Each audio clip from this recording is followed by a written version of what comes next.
Hey World Builders, welcome back to Build Together Shoutout Saturday. This is technically day 89, but like I've said before, if you want to read what I've written for today, you're going to have to go to the Discord. This is going to be about some people who have posted stuff in the Shoutout Saturday channel throughout the week.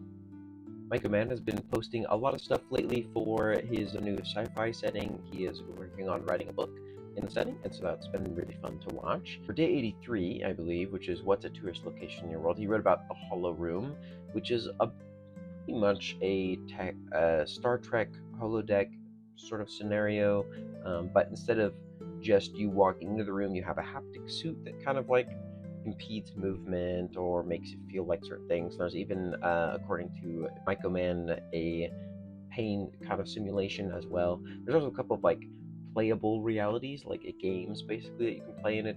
One's called Drift Cannon and Fly Spy, Dune Bloom, and Rift Rider. And if you want to read more about any of that, I'll let you go to the Discord.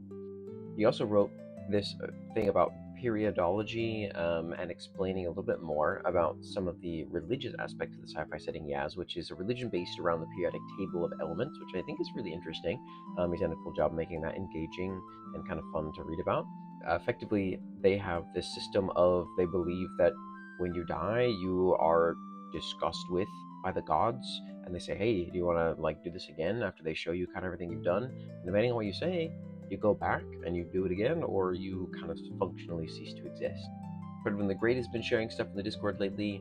He also has a TikTok. We'll be adding everyone in the description who has a TikTok account. Please go and check them out and give them follows. Fredwin wrote some pretty interesting detailed stuff about how the different countries in his setting all draw each other on the map, and that was really fun. Today's prompt actually was, what is an odd replacement of currency somewhere in your world? And Predwin had a really interesting answer for this about the Starkiller tribe of Grala, and they actually use questions as currency, and that was kind of fun. Businessmen and women ask their customers a question based on the price of the item, with harder questions for more expensive items, and then simple ones for cheap ones, which is kind of a fun idea. Depending on the answer, like, if you don't answer correctly, you might not receive the item. That seems kind of an interesting and fun way of doing commerce. Finally, Sunny the Soap Eater once again shared something interesting about the Divine Kingdom, this kingdom that's sort of in turmoil. They have countless problems, but there's this place called the News and Bank Agency